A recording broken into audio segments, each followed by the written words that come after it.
Welcome to the Backstory Podcast. I'm your host, Colby Colb. Thank you, everybody, for subscribing and downloading the Backstory Podcast, and keep the comments coming, positive and negative. I just appreciate you all taking the time to listen and to give feedback. So let's get into this episode, which is about an artist with exceptional talent who rose to tremendous success in a short amount of time, who almost lost it all, but survived and grew to even more heights. This is the story of Chris Brown. You love being a bad boy, don't you? Sometimes, to a degree.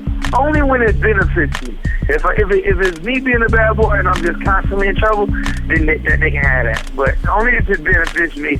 And usually, sometimes girls like a bad boy, but when they get around me, they eventually see, oh yeah, he's not a real bad boy. They just give him, hell all the time.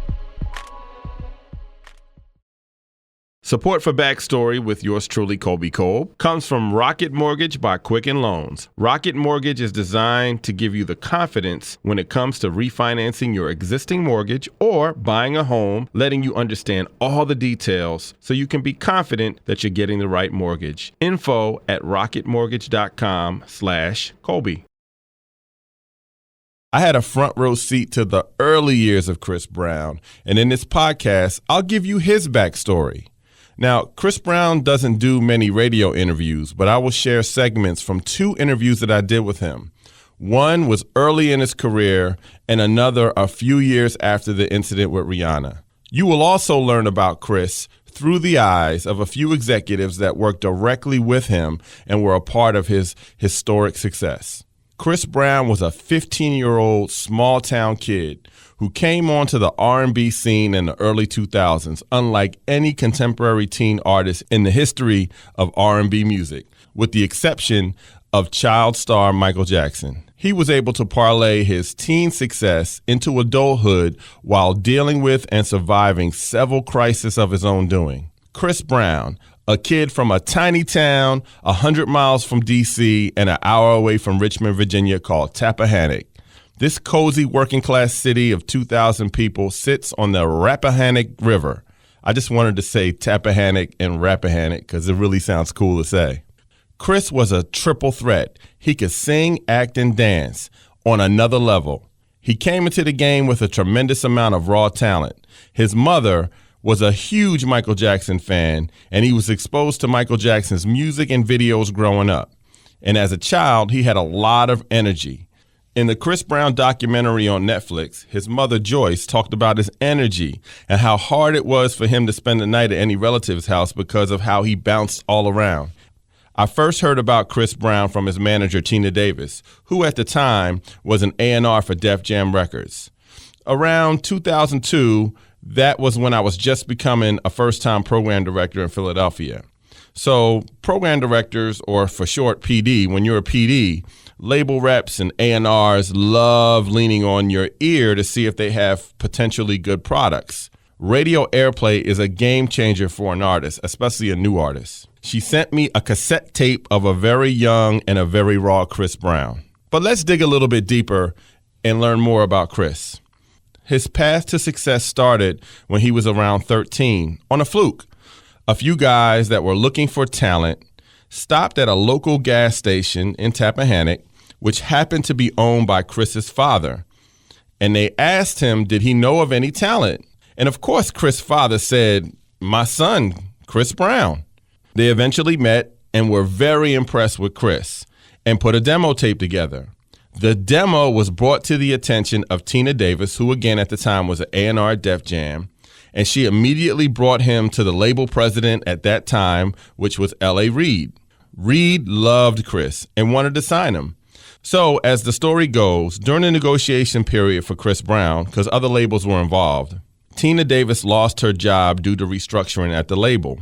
Chris, who trusted Tina, asked her to be his manager. She accepted and then started to shop him to other labels. All the while, Def Jam thought they were going to sign him. What you need to know about Tina is that she's a connector. For instance, there was once this struggling singer who was also an amazing writer. He had just written a #1 song for Mario called Let Me Love You. which, by the way, will be a theme in this podcast. There's another connection to that song. The writer of that song and struggling singer was Neo. Tina knew him and arranged a meeting with L.A. Reid and Jay-Z, and they signed him as an artist to Def Jam. Tina is a creative energy connector. And by the way, currently Tina is the head of A&R for Empire Records. So newly unemployed Tina Davis, who knew she had something at her old label, reached out to music industry veteran Mark Pitts, who at the time was A&R for Jive.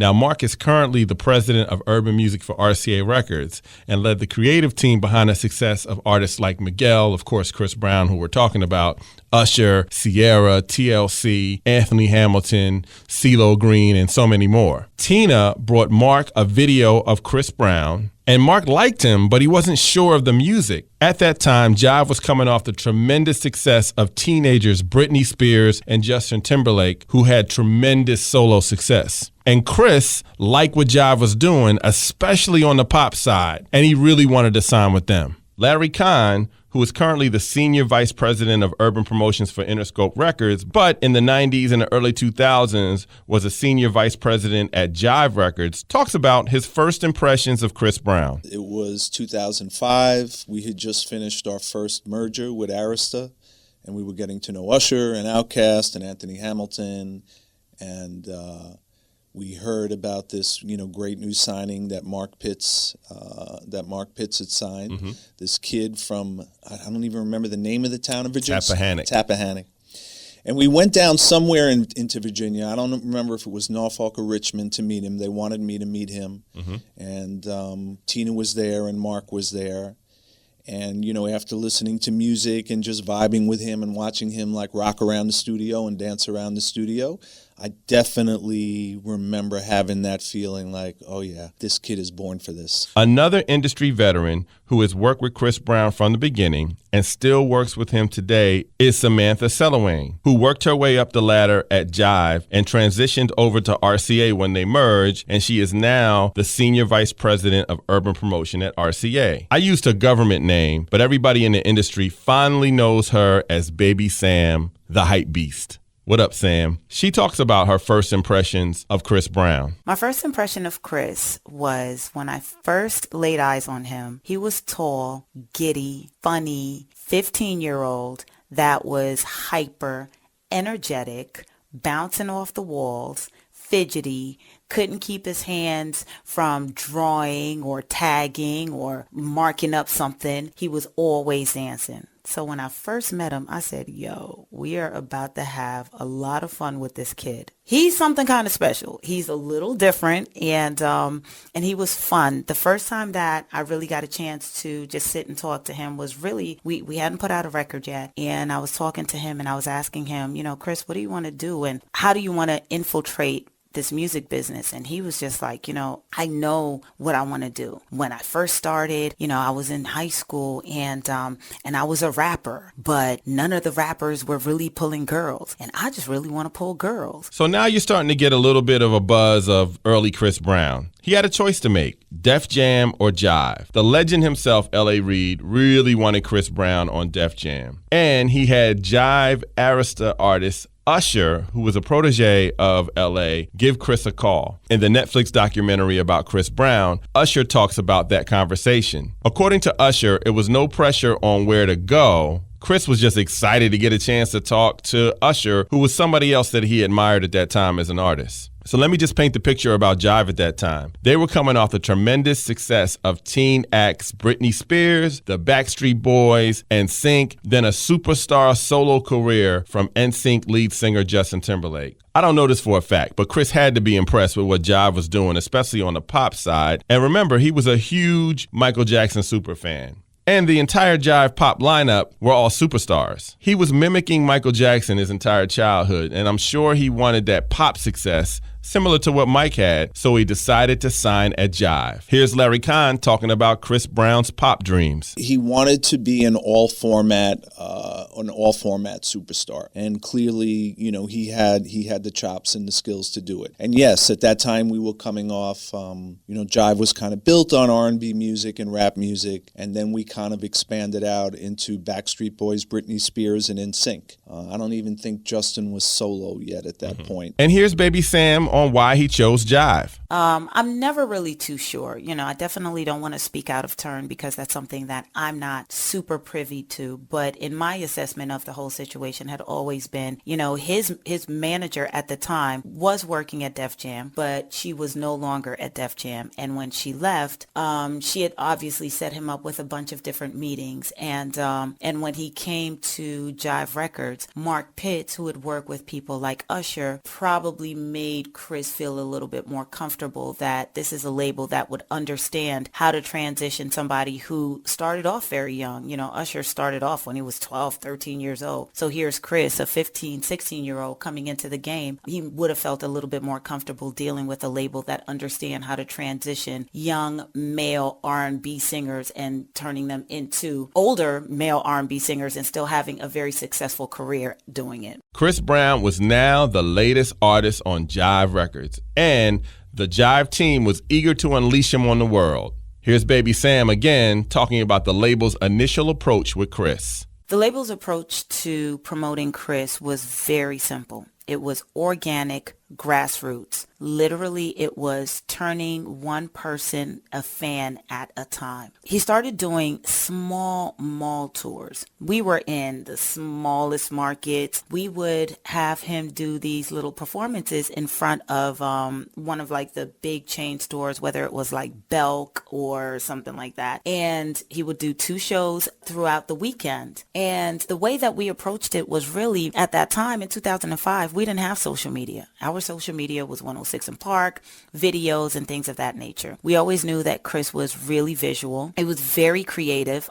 His own concepts themselves, we knew that we had somebody who understood how to translate that visual to his kind of an audience. So clearly he became a 106 and Park darling. As we shipped out the single, his first single, we went market by market. We would take him to radio stations. We would do shows. And this was really like that first groundswell of artists that were creating these fans. And this was really the birth of Team Breezy. They were creating these fans. They saw him on 106 and Park in the video. So our approach was really a grassroots, going neighborhood to neighborhood, city to city, market to market, and Chris was everywhere. You're listening to the Backstory Podcast. This is Colby Colb, and coming up, you'll hear about the makings of Chris Brown's classic debut album, plus hear from Chris himself. But first, a few words from our partners that help keep this podcast going.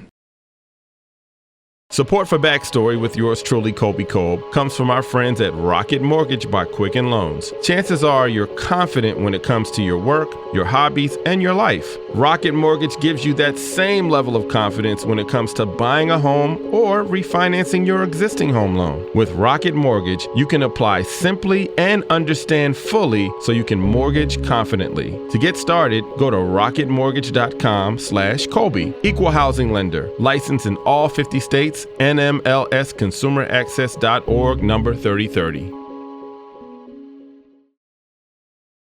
This is the Backstory Podcast. I'm your host, Colby Colb, and this is the story of Chris Brown. So once he was signed, Chris lived in the studio, working with great young producers like Scott Storch, who happened to be a Philly kid, who was an early member of the Roots crew. Now, the cool thing about Scott Storch was, yes, he was a part of the Roots crew, but he left them, went to L.A. to work under Dr. Dre. His first major song working with Dr. Dre was Still D.R.E. from the 2001 album from Dr. Dre, which came out in 1999, if that makes any sense. But we like to call this album The Chronic 2. And by the time we get to the early 2000s, Scott was on fire as a producer. He had a huge success in 2004 with the iconic track from Fat Joe's Terror Squad, Lean Back. He also produced Baby Boy, Naughty Girl, and Me, Myself, and I from Beyonce's debut album, which helped catapult Beyonce as a solo artist. So anyway, back to Scott Storch. Scott also had other big songs at that time, including Candy Shop and Little Bit from 50 Cent's second album. Scott also produced the #1 smash, Let Me Love You from Mario. See, I told you there was kind of a theme with that song. So Let Me Love You from Mario is a combination of Mario, Scott Storch, and Neo. Those three combined to make that record, and that record is timeless. So Scott Storch was the go-to producer in 2004. And he was commissioned to do several tracks on Chris's debut album, including Run It. Larry Kahn talks about that first single. I clearly remember the energy around the building. There was a lot of pressure that we have to break this record, that we have to break this kid. I clearly remember that we went urban and rhythm. We went for attacking urban and rhythm at the same time. Mm-hmm. And I clearly remember, that, because it wasn't my station, mm-hmm. that the first really big major station to stamp it mm-hmm. was Cube in Seattle. Wow. And I remember feeling intimidated by that because that clearly was a crossover station. Right, and they were looking for you to break it. Yes, yeah. Yes. So the pressure was really on. You bring Chris into a room, and I don't, to this day, and I've seen this phenomena, a number of times mm-hmm. in my career. I don't quite know what to call it, if it's a twinkle in their eye, if it's the energy. There's kind of a no fear, happy attitude that these stars have. And Chris clearly had that, and he clearly was able to convey it to everybody we took him to meet. Run It went platinum and was number one, not just on the R&B charts, but number one on the Hot 100 charts. Not bad for a debut single. The world was now introduced to this kid who was not only a good singer, but he was an amazing dancer. That particular song and Chris Brown resonated with teenage girls around the world. The video was an introduction of a young, handsome, fresh-faced kid who could dance unlike many of the artists out at that time. Chris Brown was an immediate star. Now, again, I knew about Chris early because Tina would send me cassette tapes and ask me my opinion of him before he even got signed. So when he was ready to hit the road, I embraced him and gave him one of his first interviews. I remember the first time I met him and his mother Joyce was on the road with him early on. He was just 16 and just coming out and had so much energy. Run It took on a life of its own. I immediately booked him on my back-to-school concert in the fall of 2005. Also at that time, there was an R&B singer on Def Jam. She was new to the game, just like Chris was new to the game. But she ended up having more of a reality TV career than a music career, and her name was Tierra Marie. She had a hot song out too, but it wasn't on the level of Run It. I had them both perform on my back-to-school show in Philly in the fall of 2005. I had automatically scheduled Chris to close the show because I knew the energy he would bring would just be off the charts. Tierra's team was kind of insulted. They insisted that she close. Now, as a program director, I really hate this part of the job, managing egos. I can tell you a million stories about artists wanting to finish shows or not wanting to finish shows or not wanting people to be in front of them or not wanting to go after certain people. It's like a juggling act. And then you add into that artists are late all the time, it can become a nightmare. So anyway, I went to both Tina and I went to Chris and I explained the situation. They were so cool. The one thing I remember about Chris more than anything at that time was he was so humble. He was just a nice kid. Like, he just made me feel like he was my little brother. So I would be like big bro to him when I would talk to him. And they were so cool and so laid back. And frankly, they was like, okay, fine, I'll go on first and she can close. So Chris hits the stage and shuts it down, then announces at the end that he'll be signing autographs in the back of the room. Tierra goes on next. And it's 40 to 50 girls watching her, but in the back of the room, there were 500 girls in line to get an autograph from Chris. I get a laugh at that one. His star ascended so quickly. I had never really seen anything like that up until that point in my career. Later that fall, on November 25th, 2005, Chris Brown released his self-titled debut album. It sold 154,000 albums in the first week, which is unheard of for an R&B singer, but a kid R&B singer, that was a big deal. Fueled by Run It, of course, and his second single, Yo, Excuse Me, Miss, which was produced by some Philly guys named Dre and Vidal. Now, let me tell you something about Dre and Vidal. Their first big break came when they produced a song for Michael Jackson. Yeah, I said that correctly. Two kids from Philly who love music ended up becoming producers, and they helped resurrect Michael Jackson's career in 2001 with a song called Butterfly, which was also written by Marsha Ambrosius from Floetry. You got to hear them tell the story of doing a song with Michael Jackson. Dre and Vidal also produced Poppin' on the Chris Brown album. Now, some of the other tracks on the debut album that really got people's attention was Gimme That and Say Goodbye, which ended up becoming another pop hit. This debut album was an immediate success. Just from the energy I was getting from him, Chris was a super creative. the energy was off the charts. And at such a young age, he would direct several of his videos, including the video for Gimme That, which featured Lil Wayne, who was ascending himself on the rap side. In 2013, when I interviewed Chris, he talked about directing Fine, which was like his version of Smooth Criminal, a Michael Jackson mini movie, which was a classic. Here's Chris Brown on directing. How I think as far as being a director sometimes or trying to be creative, I don't want to incorporate it as far as Moonwalker. I would definitely say Michael Jackson has set the tone for being able to be a great entertainer and achieve anything you want as an entertainer. So I think for me being on behind the camera and in front of the camera on this one, I'll be able to shift and make a different version of how my fans and how my audience will perceive it. So they'll be able to see the crazy dancing, maybe martial arts, acrobatics, parkour, different stuff, but also the theatrical side, the Fred Astaire stuff, Frank Sinatra, all that stuff that brings the old classical, back in the day stuff to them. Here's Larry Kahn talking about the initial success of Chris. I think we were all, I think we knew the potential there. So we were all very focused. We all really believed. But any time in this business, your new artist has a number one on 3 formats on the first single is a gift. As much as we believed in him, that's a stunning way to kind of start the party. Again, his success was unprecedented. Here's Baby Sam talking about the instant fame of Chris Brown. And was it surprising to them at Jive? Chris's initial success wasn't a surprise to us, only because, like I said earlier, Chris worked for it. Here's an artist that when we needed them to show up, whether it was a show for radio, for press, when they were doing touring or things of that nature, Chris was everywhere, and he was making himself accessible to his audience, to his direct fans. He was connecting to a group of, at that time, early Team Breezy, the day one Team Breezys. He was literally building a tsunami, a mob.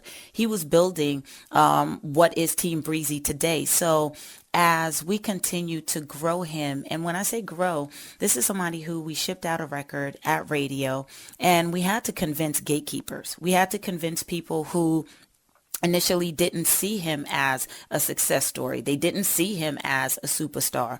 And, hindsight is 20/20. A lot of people will always say, oh, I knew he was a star from the gate. But, it took us a while. It took us a long while to work a record and turn it into a number one single with Run It. But it was station after station once they started to see the response and they started to see him deliver. You have an artist who can have a great song. Here was an artist who had a good song with Run It, but when he came into the market, he could actually perform the song. He sang live, and as he was singing, he was dancing. As he was dancing, he was shooting girls with that killer smile that they just loved, and they would swoon and all of that. So you had all of these elements that were creating this superstar, and it was city to city, market by market, fan by fan. They all gravitated towards him. So no, I don't think I was ever really surprised at his success. I'll keep mentioning this, but Chris was just such an amazing dancer. I remember at a VMA performance he had early in his career, the camera panned to Justin Timberlake after that, and Justin couldn't believe how good a dancer his label mate was. In this moment at the VMAs, you'll have to Google it to see Justin Timberlake, what he was saying, but he was just blown away because it was really a phenomenal performance. I mentioned earlier that Chris was a triple threat. He could dance,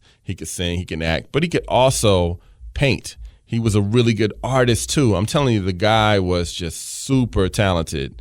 And he designed many of his album covers. I asked him in that interview in 2013 about art. Well, art for me is just like an outlet. So a lot of the times I don't try to capitalize off of it by getting money or anything because it comes from the heart. It's natural. So like I go and paint or if I collab with another painter, usually we'll donate all that to either my charity, the Symphonic Love Foundation, or like I'll donate to mutual charities. Like I just did a 24-foot canvas like maybe a week and a half ago. And we're going to cut it into 4 pieces.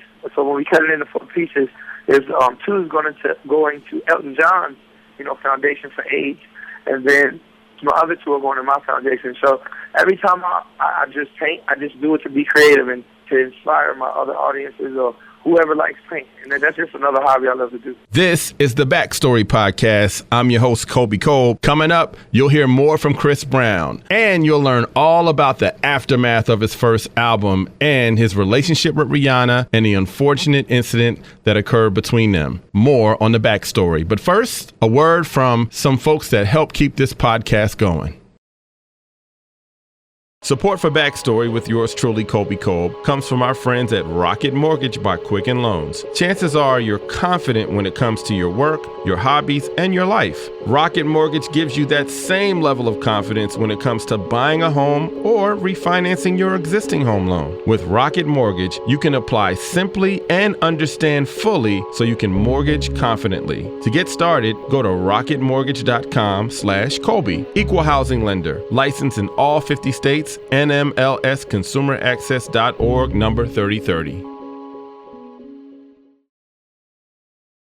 This is the Backstory Podcast, and this is the story of Chris Brown. I'm Colby Colb. So let's get back to the aftermath of Chris's debut album. During that time, I was working with the Philadelphia 76ers, helping them to book post-game concerts. Now, I asked Chris early on if he'd be willing to do a game, and when I asked him, he wasn't the superstar that he became, but it really happened so quickly. But he still made the commitment to me to do that show. It was January 9th, 2006. The Sixers were playing the Seattle Supersonics. Remember them? Of course, the Seattle Supersonics are now the OKC Thunder.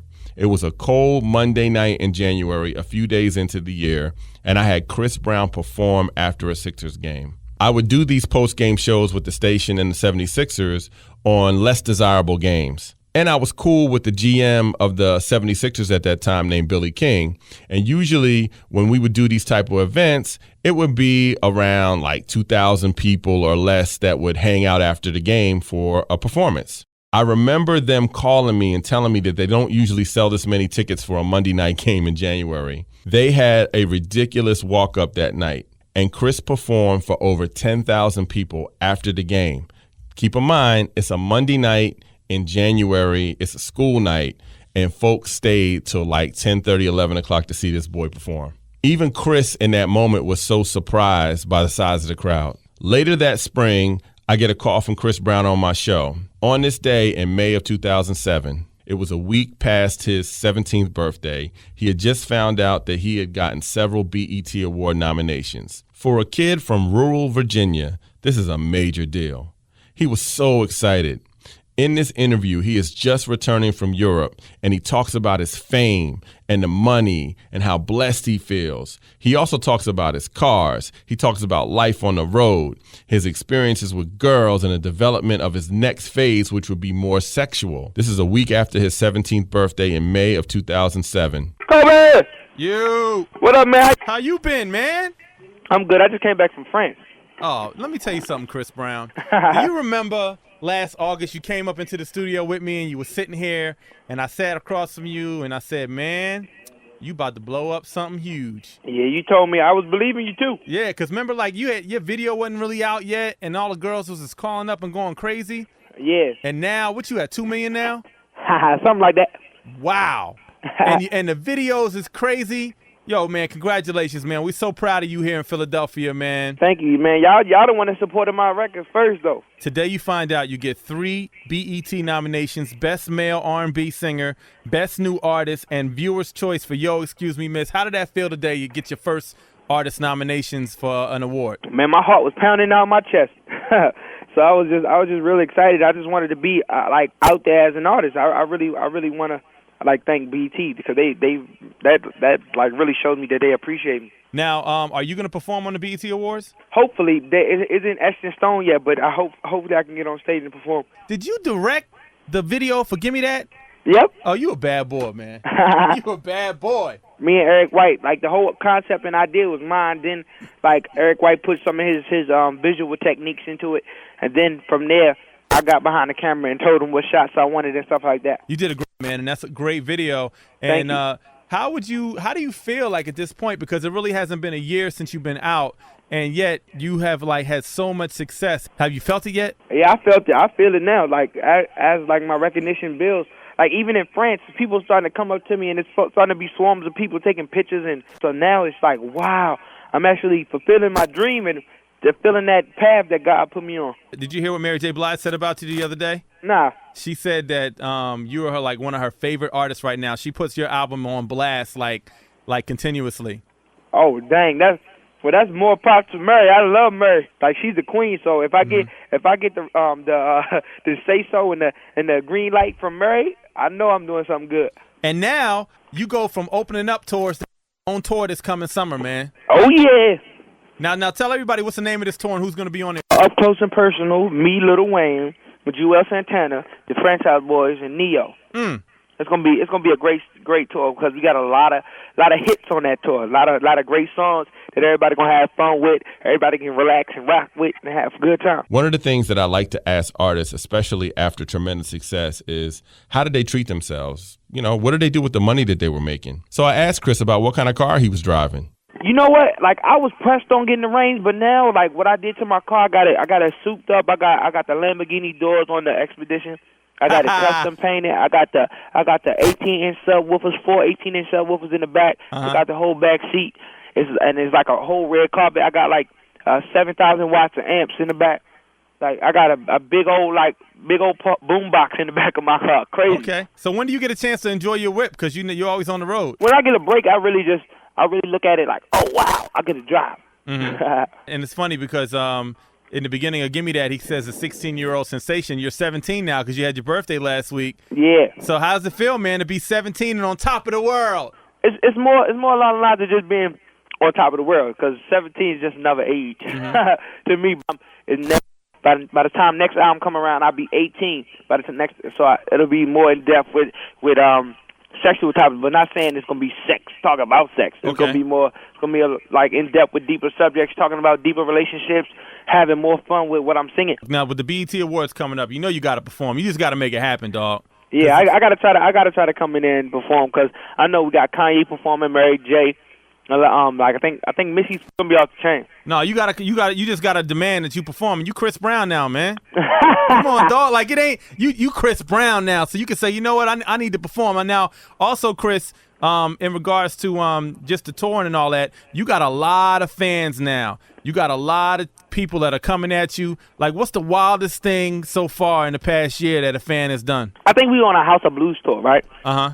And I had a rap bus, but I had a bus that I stayed on. I think by the end of the tour, the whole rap bus was covered from the front window to the back of the bus, and the tires included, with phone numbers, pictures, graffiti, everything. Wow. So do you have a girlfriend now, Chris? Nope, not at all. So you single? Yeah, a lot of rumors been spread. I've been hearing a lot of rumors about a couple of girls out there, but I don't really be messing with them girls. Oh, so you're not messing with Christina Milian no more?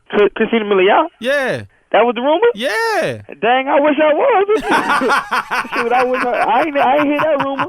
That would have been dope. Yeah. But like, it was a couple of rumors. Like, I heard something about me and Rihanna. I was hearing a whole bunch of that. They was asking me that. Well, you don't want her. She's unfaithful, dog. You don't want to mess with her, man.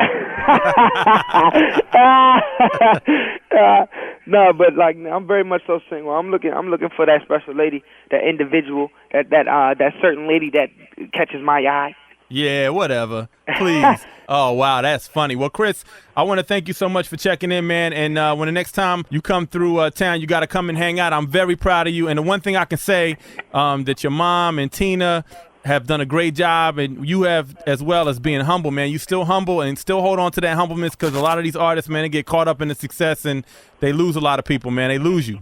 All right. Definitely. Thank you. Nice talking to you, Coach. No doubt, man. Congrats. All right, for sure. His debut album went on to sell 3 million copies worldwide. Within 2 years, he started as an opener on the very popular black teen act Scream Tour, which was built on the backs of Bow Wow, who was another teen artist with a huge following at that time. 2 months later, co-headlining his own tour, Up Close and Personal. From my vantage point, watching how quickly his career exploded and personally knowing the team around him, it was really sky's the limit.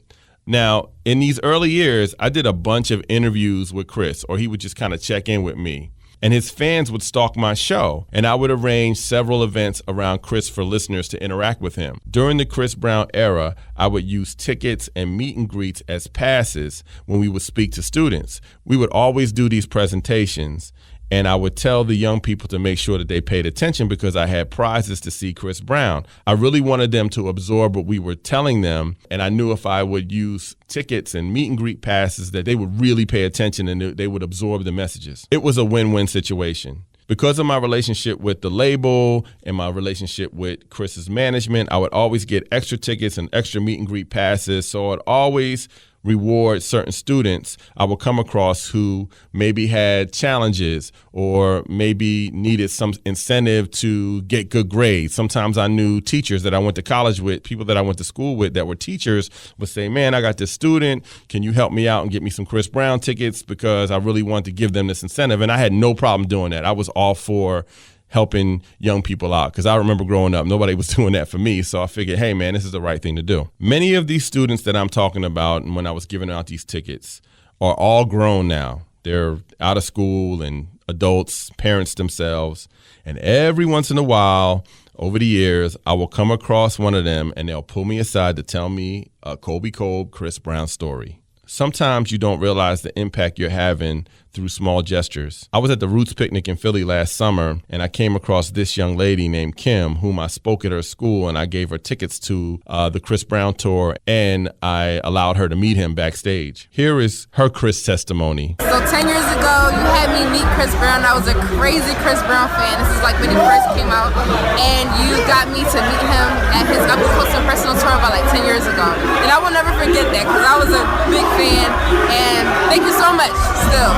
You got pictures of it, right? I think I do. I don't know. Coming from this small town to the world stage in such a short amount of time is a lot for anyone to manage. But for a 17-year-old, I'm sure it was tough. He started working on the second album in 2007. The second album for an artist after a very successful debut is so hard to pull off. They call it sophomore jinx. There are so many one-album wonders in music, so the pressure on the second album is immense for any artist, but for an 18-year-old, it had to be tough to navigate. On November 6, 2007, 2 years after his debut album, Chris unleashed his sophomore project, Exclusive, featuring the hit Wall to Wall and Kiss Kiss, which was his second #1 R&B record.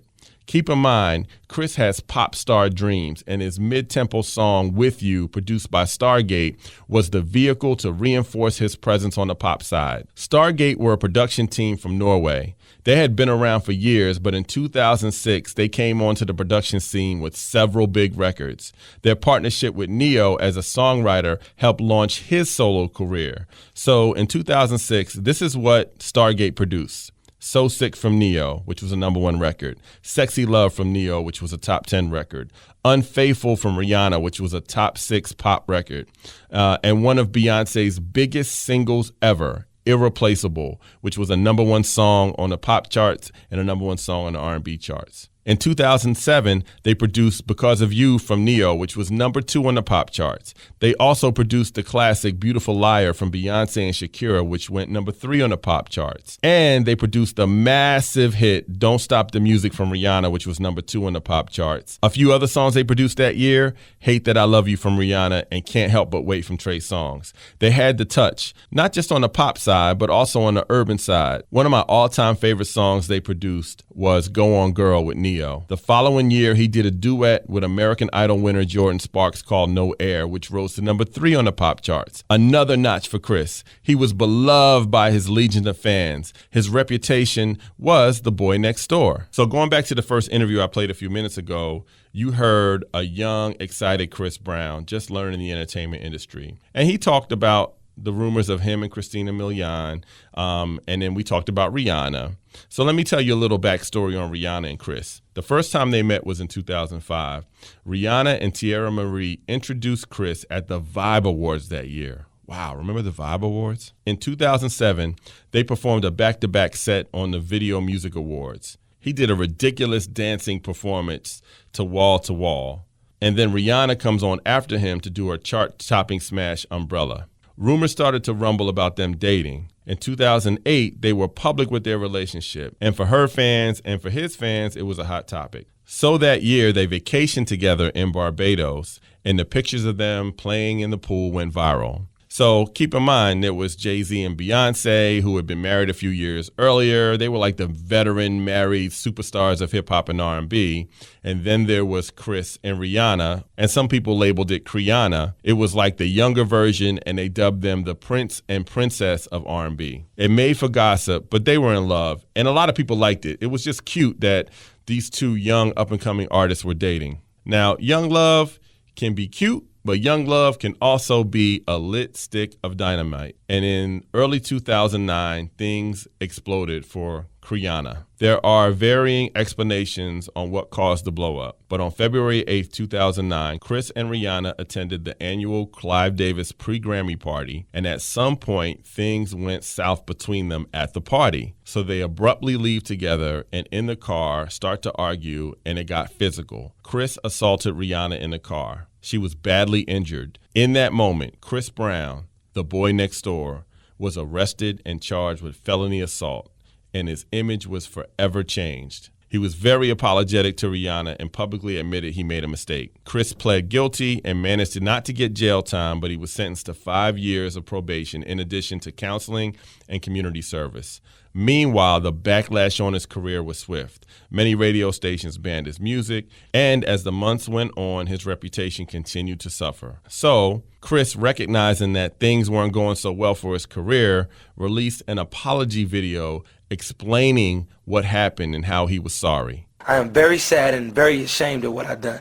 My mother and my spiritual teachers have taught me way better than that. I have told Rihanna countless times, and I'm telling you today, that I'm truly, truly sorry and that I wasn't able to handle the situation both differently and better. I recognize that I've truly been blessed. I've been blessed with a wonderful family, wonderful friends and fans. God has been generous in giving me the ability which has brought me fame and fortune. I've done a lot of soul searching, and over the past several months, I've talked with my minister and my mother, and I've spent a lot of time trying to understand what happened and why. I've let a lot of people down, and I realize that, and no one is more disappointed in me than I am.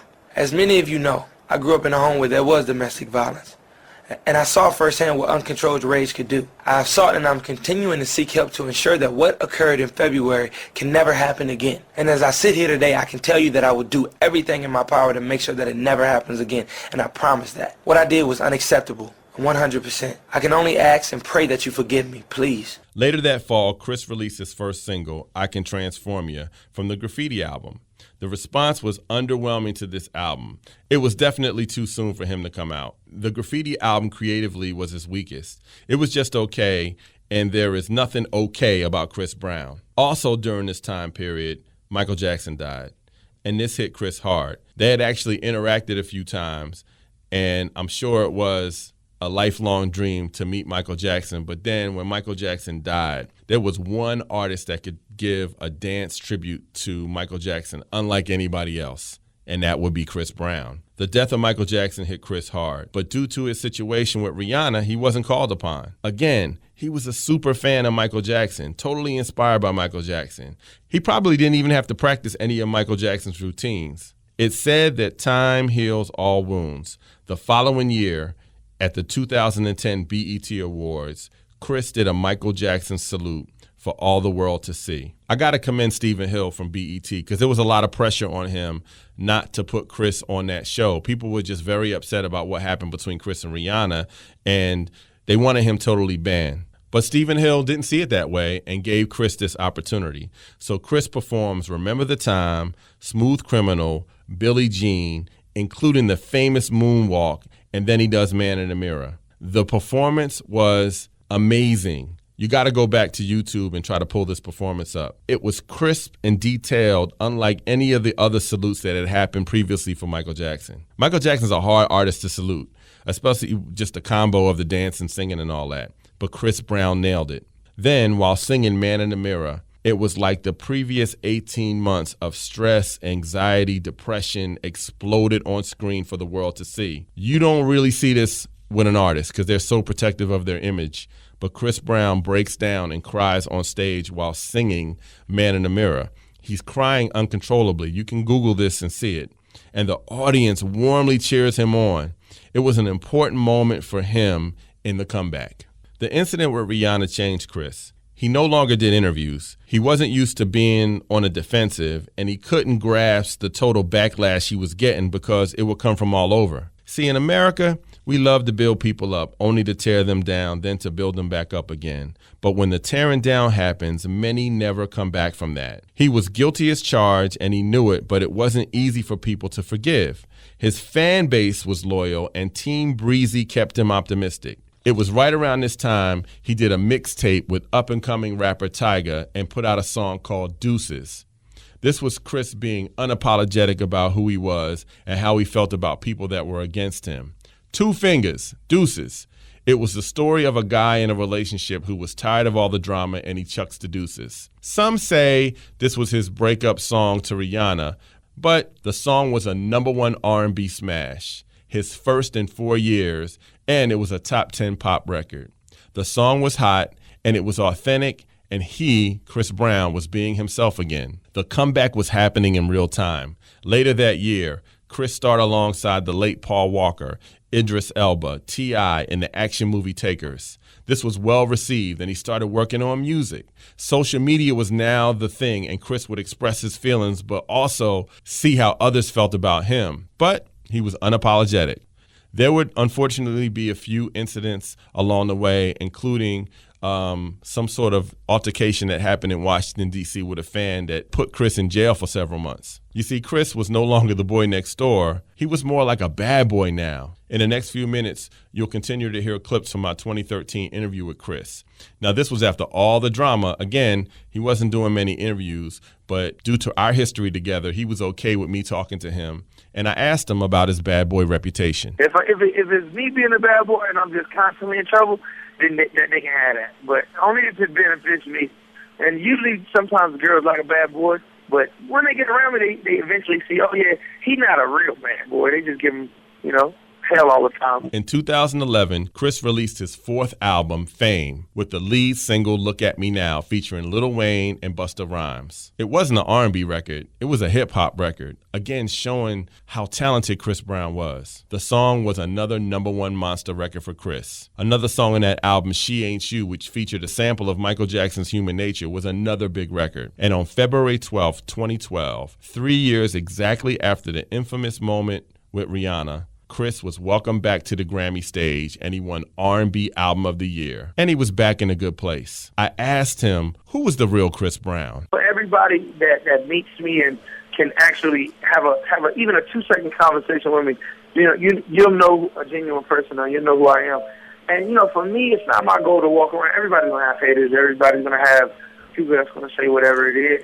My job is to only continuously make them upset. You know what I'm saying? Right. Like, the people who hate and the people who are mad at me, my job is to continue to do what I'm doing and make them even more mad. I love making them mad. It's amazing to me because the people who love me know that it's genuine, and everything that I'm doing is trying to uplift everybody into a positive way, and just hopefully really make our world a real better place if we all can start. It don't start from me. It's not, I didn't build the world, but hopefully I can at least start to change and be one of those people who want to make a difference for our youth in the future. A lot of people don't know that Chris is very charitable to many causes. Early on in his career, he was a supporter of the St. Jude's Hospital in Memphis, and he donated proceeds from his tour and volunteered with them. I mentioned earlier his love for art, and I asked him about his philanthropic organization, Symphonic Love. Well, Symphonic Love Foundation, basically to help inner city kids or just kids in general, the stuff that I went through as a kid, or being able to have a role model or have somebody to help out those people in need, either with disabilities or sick, anything, and just show the kids and show everything that I'm doing. Even if I went through the biggest negative in my life, that's not who I am. It's the same person I am is a person who wants everybody to be able to have some sort of honor and integrity within themselves and creativity. So that's why within my music, within my art, within me giving back, I just want people to see that they can do it as well to the fullest capacity. They can be great, and they can achieve their goals and aspirations. Chris continued to release several more albums over the past 5 years. Back on top, I asked him any lessons learned from all that he went through. For me, it's still a struggle. It's not everything's not peaches and cream all the time, but I'm just thankful for where I'm at. It's not even more of a surprise. It's just that I'm thankful to be able to still be able to do my music and put a smile on people's faces, and then take care of anybody that's with me, take care of my mom, being able to do the stuff that as a young guy, 23, 24 years old, most guys don't even have this thing. They worrying about college tuition, or they worrying about papers, exams, and all this other stuff about themselves. I have a bigger responsibility to the world and to my immediate family and the people that I care about. So, the biggest lessons that I learned that I have to use my head, because whatever decision I make affects everybody else. It doesn't just affect me. So that's the only thing that I would have to really know and learn. And so I'm just looking forward to being more positive. We are now 13 years into Chris Brown's career. Baby Sam on his longevity. The key to Chris's longevity is a few things. Chris is a very hard worker. And the key to his success has always been the fact that he never stops. He never stops. And never stops, not in just the music, but in his creation. He creates all the time. And the one thing that kid has always believed in is himself. Very much so. From day one, there was never any question. He never doubted himself. So I think that's definitely the key to his success. Thank you, Baby Sam. That is the story of Chris Brown. Thank you all for listening to the Backstory Podcast. I'm your host, Colby Colb. Special thanks to Baby Sam, Larry Kahn, Chris Brown, and DJ 1+2. Coming up on the next Backstory Podcast, hip-hop's first band, The Roots. Yo, dig it, The Roots. We got an album that's coming out on Remedy Records in some weeks, like maybe 5-6 weeks. You gonna have a single first, or you just come with an album? The single is called Pass the Popcorn. Thanks for listening to the Backstory Podcast. I'm Colby Colb. Support for Backstory with yours truly, Colby Colb, comes from Rocket Mortgage by Quicken Loans. Rocket Mortgage is designed to give you the confidence when it comes to refinancing your existing mortgage or buying a home, letting you understand all the details so you can be confident that you're getting the right mortgage. Info at rocketmortgage.com/Colby.